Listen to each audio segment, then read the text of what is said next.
سعودی عرب نے corona virus کے باعث مملکت میں دوسری ہلاکت کے بعد دارالحکومت ریاض، مکہ مکرمہ اور شہر مدینہ کو ہر طرح کی آمد و رفت کے لیے بند کر دیا ہے۔ نجی خبر رساں ادارے 24 نیوز نے سعودی پریس ایجنسی کے حوالے سے بتایا ہے کہ سعودی حکومت نے ریاض، مکہ اور مدینہ شہروں میں آنے اور جانے پر پابندی عائد کرنے کے علاوہ تمام صوبوں میں بھی آمد و رفت بند کر دی ہے، جبکہ محکمہ صحت کا کہنا ہے کہ ملک بھر میں کرونا وائرس سے متاثر ہونے والی کی تعداد 900 ہو گئی۔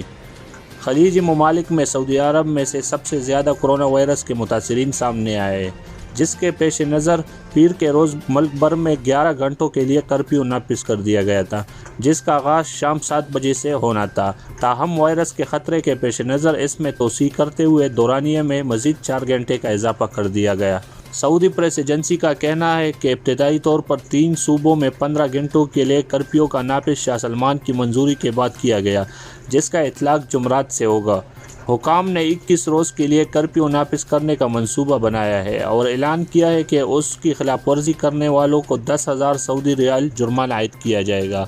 اور اگر کسی شخص نے 1 سے زائد مرتبہ کرفیو کی خلاف ورزی کی تو اسے قید کی سزا بھی دی جا سکتی ہے۔